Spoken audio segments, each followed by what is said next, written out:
Welcome to Vidyarthivani YouTube channel. ನಾವು ಇವತ್ತು BA 4th sem ನಲ್ಲಿ ಬರುವ ರಾಜ್ಯಶಾಸ್ತ್ರ ವಿಷಯದ ಪ್ರಮುಖವಾದ ಪರೀಕ್ಷೆಯಲ್ಲಿ ಕೇಳಬಹುದಾದ 15 ಅಂಕಕ್ಕೆ ಅಥವಾ 10 ಅಂಕಕ್ಕೆ ಕೇಳಬಹುದಾದ ಪ್ರಶ್ನೆಯಾಗಿರುತ್ತದೆ. ಪ್ರಶ್ನೆ ಯಾವುದೆಂದರೆ, ಸಂವಿಧಾನದ ಪ್ರಮುಖ ಲಕ್ಷಣಗಳನ್ನು ಕುರಿತು ಬರೆಯಿರಿ ಅಥವಾ ಸಂವಿಧಾನದ ಪ್ರಮುಖ ಲಕ್ಷಣಗಳನ್ನು ವಿವರಿಸಿರಿ ಅಂತ ಕೇಳಬಹುದಾದ ಪ್ರಶ್ನೆಗೆ ಇವತ್ತು ನಾವು ಉತ್ತರವನ್ನು ಯಾವ ರೀತಿ ಬರೆಯಬಹುದೆಂದು ಮತ್ತು ಚರ್ಚಿಸೋಣ. ನೀವು ಯಾರಾದರೂ ಮೊದಲನೇ ಬಾರಿಗೆ ಈ ಕ್ಲಾಸನ್ನು ಕೇಳುತ್ತಿದ್ದರೆ ತಪ್ಪದೆ ಸಬ್ಸ್ಕ್ರೈಬ್ ಮಾಡಿ, ಹಾಗೆ ಸಪೋರ್ಟ್ ಕೂಡ ಮಾಡಿ. ಬನ್ನಿ ಶುರು ಮಾಡೋಣ. ಸಂವಿಧಾನದ ಪ್ರಮುಖ ಲಕ್ಷಣಗಳು. ಮೊದಲು ಪೀಠಿಕೆ. ಪ್ರಪಂಚದ ಅನೇಕ ರಾಷ್ಟ್ರಗಳ ಸಂವಿಧಾನಗಳು ಪ್ರಸ್ತಾವನೆಯನ್ನು ಹೊಂದಿವೆ. ಇದು ಸಂವಿಧಾನದ ತತ್ವಗಳನ್ನು ಸಂಕ್ಷಿಪ್ತವಾಗಿ ಒಳಗೊಂಡಿರುತ್ತದೆ. ಜವಾಹರಲಾಲ್ ನೆಹರು ಅವರು ಮಂಡಿಸಿದ ಧ್ಯೇಯಗಳ ನಿರ್ಣಯವನ್ನು ಸಂವಿಧಾನ ರಚನಾ ಸಭೆ ಜನವರಿ 22, 1947 ಅಂಗೀಕರಿಸಿತು. ಈ ನಿರ್ಣಯದಲ್ಲಿ ಭಾರತದ ಸ್ವಾತಂತ್ರ್ಯ, ಗಣರಾಜ್ಯ, ಪ್ರಜೆಗಳ ಪರಮಾಧಿಕಾರ, ಸಾಮಾಜಿಕ, ಆರ್ಥಿಕ ಹಾಗೂ ರಾಜಕೀಯ ನ್ಯಾಯ, ಅಲ್ಪಸಂಖ್ಯಾತರ ಮತ್ತು ಹಿಂದುಳಿದವರ ರಕ್ಷಣೆಗಳನ್ನು ತಿಳಿಸಲಾಗಿತ್ತು. ಪ್ರಸ್ತಾವನೆಯ ಪ್ರಮುಖ ಲಕ್ಷಣಗಳನ್ನು ಈ ಕೆಳಗಿನಂತೆ ವಿವರಿಸಲಾಗಿದೆ. ಮೊದಲನೆಯ ಲಕ್ಷಣವೆಂದರೆ ಲಿಖಿತ ಮತ್ತು ಬೃಹತ್ ಸಂವಿಧಾನ. ಭಾರತದ ಸಂವಿಧಾನ ಒಂದು ಲಿಖಿತ ರಾಜ್ಯಾಂಗವಾಗಿದೆ. ಇದರಲ್ಲಿ ಆಡಳಿತಕ್ಕೆ ಸಂಬಂಧಿಸಿದ ಎಲ್ಲ ವಿಷಯಗಳನ್ನು ವಿವರವಾಗಿ ತಿಳಿಸಲಾಗಿದೆ. ಪೌರತ್ವ, ಮೂಲಭೂತ ಹಕ್ಕುಗಳು, ರಾಜ್ಯ ನಿರ್ದೇಶಕ ತತ್ವಗಳು, ಸಂಯುಕ್ತ ಪದ್ಧತಿ, ತುರ್ತು ಪರಿಸ್ಥಿತಿ ಅಧಿಕಾರಗಳು, ಸ್ವತಂತ್ರ ನ್ಯಾಯಾಂಗ ಪದ್ಧತಿ, ಚುನಾವಣೆಗಳು, ಅಲ್ಪಸಂಖ್ಯಾತರ ಮತ್ತು ಹಿಂದುಳಿದ ವರ್ಗಗಳ ರಕ್ಷಣೆಗಳು, ಕೇಂದ್ರ ಮತ್ತು ರಾಜ್ಯ ಸರ್ಕಾರಗಳ ರಚನೆ ಹಾಗೂ ಅವುಗಳ ನಡುವಿನ ಸಂಬಂಧಗಳು ಮುಂತಾದವುಗಳ ಬಗ್ಗೆ ಸಂವಿಧಾನವು ವಿವರಗಳನ್ನು ಒಳಗೊಂಡಿದೆ. ಎರಡನೆಯ ಲಕ್ಷಣವೆಂದರೆ ಭಾಗಶಃ ನಮ್ಯ ಮತ್ತು ಭಾಗಶಃ ಅನಮ್ಯ ಸಂವಿಧಾನ. ಯಾವ ಸಂವಿಧಾನವನ್ನು ವಿಶೇಷ ವಿಧಾನವನ್ನು ಅನುಸರಿಸದೆ ಸುಲಭವಾಗಿ ತಿದ್ದುಪಡಿ ಮಾಡಬಹುದು ಅದನ್ನು ನಮ್ಯ ಅಥವಾ ಸಲಿಲ ಸಂವಿಧಾನವೆಂದು, ಮತ್ತು ಯಾವ ಸಂವಿಧಾನವನ್ನು ತಿದ್ದುಪಡಿ ಮಾಡಲು ವಿಶೇಷ ವಿಧಾನವನ್ನು ಅನುಸರಿಸಬೇಕು ಅದನ್ನು ಅನಮ್ಯ ಅಥವಾ ಕಠಿಣ ಸಂವಿಧಾನವೆಂದು ಕರೆಯಲಾಗಿದೆ. ಭಾರತದ ಸಂವಿಧಾನ ಬ್ರಿಟಿಷ್ ಸಂವಿಧಾನದಂತೆ ನಮ್ಯವೂ ಅಲ್ಲ ಅಥವಾ ಅಮೆರಿಕ ಸಂವಿಧಾನದಂತೆ ಕಠಿಣವೂ ಅಲ್ಲ. ಮೂರನೆಯ ಲಕ್ಷಣ ಪಾರ್ಲಿಮೆಂಟರಿ ಪದ್ಧತಿಯ ಸರ್ಕಾರ. ಸಂವಿಧಾನ ರಚನಾ ಸಭೆಯಲ್ಲಿ ಬಹುತೇಕ ಸದಸ್ಯರು ಬ್ರಿಟಿಷ್ ಮಾದರಿಯ ಪಾರ್ಲಿಮೆಂಟರಿ ಸರ್ಕಾರ ಭಾರತಕ್ಕೆ ಸೂಕ್ತವೆಂದು ವಾದಿಸಿದರು. ಕೇಂದ್ರ ಸಂವಿಧಾನ ಸಮಿತಿ, ಪ್ರಾಂತೀಯ ಸಂವಿಧಾನ ಸಮಿತಿ ಮತ್ತು ಕರಡು ಸಮಿತಿಗಳು ಸಹ ಬ್ರಿಟಿಷ್ ಪದ್ಧತಿಯ ಸರ್ಕಾರಕ್ಕೆ ಬೆಂಬಲವನ್ನು ಸೂಚಿಸಿದವು. ನಾಲ್ಕನೆಯ ಲಕ್ಷಣ ಸಂಯುಕ್ತ ಪದ್ಧತಿ. ಆಧುನಿಕ ಕಾಲದಲ್ಲಿ ಅಮೆರಿಕ ದೇಶ ಸಂಯುಕ್ತ ಪದ್ಧತಿಯನ್ನು ಅಳವಡಿಸಿಕೊಂಡ ಮೇಲೆ ಇತರ ಅನೇಕ ದೇಶಗಳು ಈ ಪದ್ಧತಿಯನ್ನು ಅಳವಡಿಸಿಕೊಂಡವು.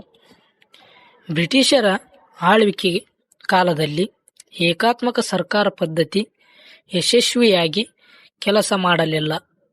ಆದ್ದರಿಂದ ಬ್ರಿಟಿಷರೇ ಸಂಯುಕ್ತ ಪದ್ಧತಿಯನ್ನು ಭಾರತದಲ್ಲಿ ಅಳವಡಿಸಲು ಪ್ರಯತ್ನಿಸಿದರು. ವಿವಿಧ ಜನಾಂಗಗಳ, ವಿವಿಧ ಭಾಷೆಗಳ ಹಾಗೂ ವಿಶಾಲವಾದ ಭಾರತಕ್ಕೆ ಸಂಯುಕ್ತ ಮಾದರಿ ಸೂಕ್ತವೆಂದು ಪರಿಗಣಿಸಿ 1935ರ ಕಾಯ್ದೆಯಲ್ಲಿ ಇದನ್ನು ಅಳವಡಿಸಿದ್ದರು. ಇನ್ನು 5ನೆಯ ಲಕ್ಷಣ ಮೂಲಭೂತ ಹಕ್ಕುಗಳು. ಸಂವಿಧಾನದ 3ನೇ ಭಾಗದಲ್ಲಿ ಮೂಲಭೂತ ಹಕ್ಕುಗಳನ್ನು ಅಳವಡಿಸಿ ಪ್ರಜೆಗಳ ಸ್ವಾತಂತ್ರ್ಯಕ್ಕೆ ಅವಕಾಶವನ್ನು ಕಲ್ಪಿಸಲಾಗಿದೆ. ಸಮಾನತೆಯ ಹಕ್ಕು, ಸ್ವಾತಂತ್ರ್ಯದ ಹಕ್ಕು, ಶೋಷಣೆ ವಿರುದ್ಧದ ಹಕ್ಕು, ಧಾರ್ಮಿಕ ಸ್ವಾತಂತ್ರ್ಯ ಹಕ್ಕು, ಸಾಂಸ್ಕೃತಿಕ ಹಾಗೂ ಶೈಕ್ಷಣಿಕ ಹಕ್ಕು ಹಾಗೂ ಸಂವಿಧಾನದ ಪರಿಹಾರ ಹಕ್ಕುಗಳು ಮೂಲಭೂತ ಹಕ್ಕುಗಳಾಗಿವೆ.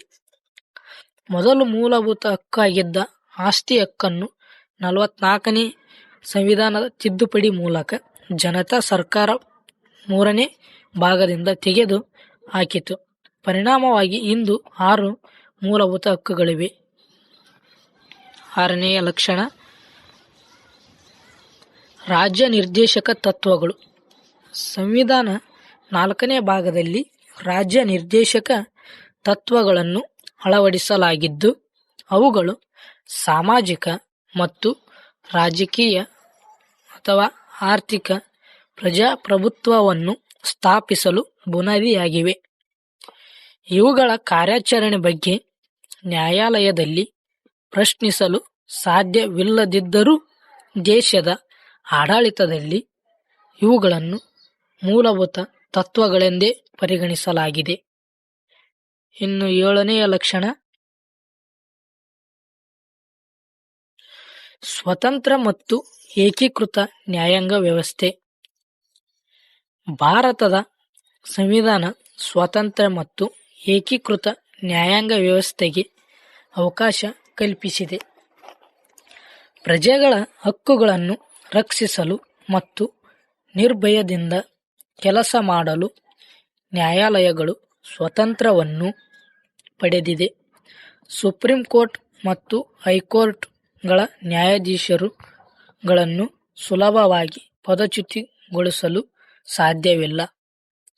ಅವರ ಅಧಿಕಾರದ ಅವಧಿಯಲ್ಲಿ ವೇತನ ಮತ್ತು ಇತರ ಸೌಲಭ್ಯಗಳನ್ನು ಮೊಟಕುಗೊಳಿಸಲು ಸಾಧ್ಯವಿಲ್ಲ. 8ನೆಯ ಲಕ್ಷಣ ಏಕಪೌರತ್ವ. ಸಾಮಾನ್ಯವಾಗಿ ಸಂಯುಕ್ತ ಪದ್ಧತಿ ಜಾರಿಯಲ್ಲಿರುವ ಕೆಲವು ರಾಷ್ಟ್ರಗಳಲ್ಲಿ ದ್ವಿಪೌರತ್ವ ಇರುತ್ತದೆ. ಅಂದರೆ ಒಬ್ಬ ವ್ಯಕ್ತಿ ತಾನು ಜನಿಸಿದ ಅಥವಾ ವಾಸಿಸುವ ರಾಜ್ಯದ ಪೌರತ್ವವನ್ನು ಮತ್ತು ತನ್ನ ದೇಶದ ಪೌರತ್ವವನ್ನು ಪಡೆದಿರುತ್ತಾನೆ. ಅಮೆರಿಕ ಸಂಯುಕ್ತ ರಾಷ್ಟ್ರಗಳಲ್ಲಿ ದ್ವಿಪೌರತ್ವಕ್ಕೆ ಅವಕಾಶವಿದೆ. ಆದರೆ ಭಾರತದಲ್ಲಿ ಸಂಕುಚಿತ ಪ್ರಾಂತೀಯ ಭಾವನೆಯನ್ನು ನಿಯಂತ್ರಿಸಿ ರಾಷ್ಟ್ರೀಯ ಭಾವನೆಯನ್ನು ಬೆಳೆಸಲು ಏಕಪೌರತ್ವವನ್ನು ಅಳವಡಿಸಲಾಗಿದೆ. ಇನ್ನು 9ನೆಯ ಲಕ್ಷಣ ತುರ್ತು ಪರಿಸ್ಥಿತಿಗಳು. ದೇಶದ ಮುದ್ದುಭಾವಿಸಬಹುದಾದ ಯಾವುದೇ ಬಗೆಯ ತುರ್ತು ಪರಿಸ್ಥಿತಿಯನ್ನು ಎದುರಿಸಲು ಸಂವಿಧಾನದ 18ನೇ ಭಾಗದಲ್ಲಿ 3 ಬಗೆಯ ತುರ್ತು ಪರಿಸ್ಥಿತಿಗಳನ್ನು ಘೋಷಿಸಲು ಅವಕಾಶವಿದೆ. ಮೊದಲನೇದು 352ನೇ ವಿಧಿಯನ್ವಯ ರಾಷ್ಟ್ರ ತುರ್ತು ಪರಿಸ್ಥಿತಿಯನ್ನು ಘೋಷಿಸಿ ಸಂಯುಕ್ತ ಪದ್ಧತಿಯನ್ನು ಸಸ್ಪೆಂಡ್ ಮಾಡುವುದಲ್ಲದೆ ಸರ್ಕಾರದ ನಿರಂಕುಶತೆಯನ್ನು ಸ್ಥಾಪಿಸಬಹುದು. 356ನೇ ವಿಧಿಯ ಪ್ರಕಾರ ಯಾವುದೇ ರಾಜ್ಯದಲ್ಲಿ ಚುನಾಯಿತ ಸರ್ಕಾರ ಸಂವಿಧಾನಕ್ಕೆ ಅನುಗುಣವಾಗಿ ಆಡಳಿತ ನಡೆಸದೇ ಇದ್ದಾಗ ಕೇಂದ್ರ ಸರ್ಕಾರ ಅದನ್ನು ವಜಾ ಮಾಡಿ ರಾಷ್ಟ್ರಪತಿ ಆಡಳಿತವನ್ನು ಘೋಷಿಸಬಹುದು. ಅದೇ ರೀತಿ 360ನೇ ವಿಧಿ ಅನ್ವಯ ದೇಶದ ಆರ್ಥಿಕ ಪರಿಸ್ಥಿತಿ ಕುಸಿದು ಬಿದ್ದಾಗ ಆರ್ಥಿಕ ತುರ್ತು ಪರಿಸ್ಥಿತಿಯನ್ನು ರಾಷ್ಟ್ರಪತಿ ಘೋಷಿಸಬಹುದು. ಇನ್ನು 10ನೆಯ ಲಕ್ಷಣ ಸಾರ್ವತ್ರಿಕ ವಯಸ್ಕ ಮತದಾನ ಪದ್ಧತಿ. ಪ್ರಪಂಚದ ಅನೇಕ ಪ್ರಜಾಪ್ರಭುತ್ವ ದೇಶಗಳಲ್ಲಿ ಸಾರ್ವತ್ರಿಕ ವಯಸ್ಕ ಮತದಾನ ಪದ್ಧತಿಯನ್ನು ಜಾರಿಗೆ ತರಲು ಹೋರಾಟಗಳು ನಡೆದಿವೆ. ಬ್ರಿಟಿಷರ ಆಡಳಿತ ಕಾಲದಲ್ಲಿ ಎಲ್ಲ ಭಾರತೀಯರು ಮತ ಚಲಾಯಿಸುವ ಹಕ್ಕನ್ನು ಪಡೆದಿರಲಿಲ್ಲ. ಭಾರತದ ಸಂವಿಧಾನ ಪಿತಾಮಹರು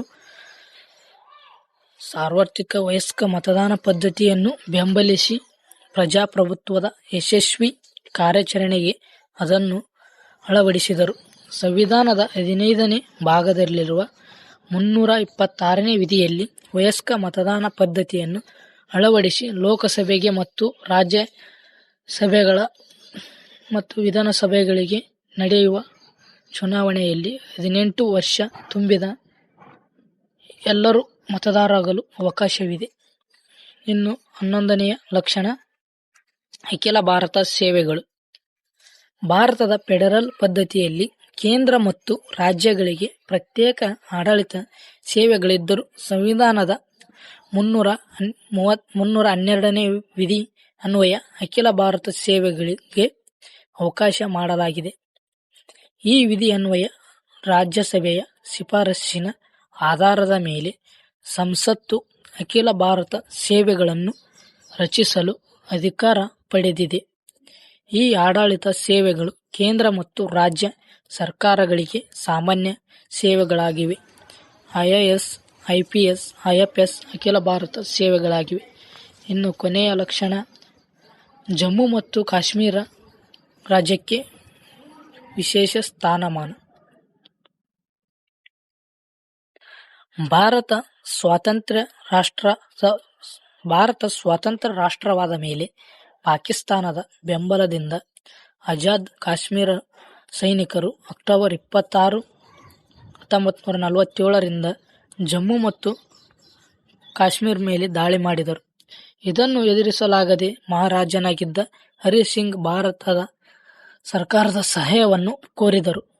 ತಮ್ಮ ರಾಜ್ಯವನ್ನು ಭಾರತದಲ್ಲಿ ವಿಲೀನಗೊಳಿಸಲು ಅಕ್ಟೋಬರ್ 27, 1947 ರಂದು ಇನ್ಸ್ಟ್ರುಮೆಂಟ್ ಆಫ್ ಆಕ್ಷನ್ಗೆ ಸಹಿ ಮಾಡಿದರು. ಪ್ರಸ್ತುತವಾಗಿ 2019 ಆಗಸ್ಟ್ 5 ರಂದು ಈ ವಿಶೇಷ ಸ್ಥಾನಮಾನವನ್ನು ರದ್ದುಗೊಳಿಸಲಾಗಿತ್ತು. ಈ ಪ್ರಶ್ನೆಯನ್ನು ಪರೀಕ್ಷೆಯಲ್ಲಿ ಕೇಳಬಹುದಾದ ಪ್ರಮುಖವಾದ ಪ್ರಶ್ನೆಯಾಗಿದೆ. ಈ ವಿಡಿಯೋ ನಿಮಗೆ ಇಷ್ಟವಾದರೆ ಲೈಕ್ ಮಾಡಿ, ಕಮೆಂಟ್ ಮಾಡಿ, ಹಾಗೆ ಸಪೋರ್ಟ್ ಕೂಡ ಮಾಡಿ.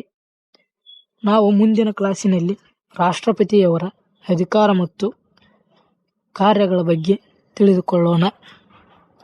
ಹಾಗೆ ಎಲ್ಲರೂ ಸಬ್ಸ್ಕ್ರೈಬ್ ಮಾಡಿ.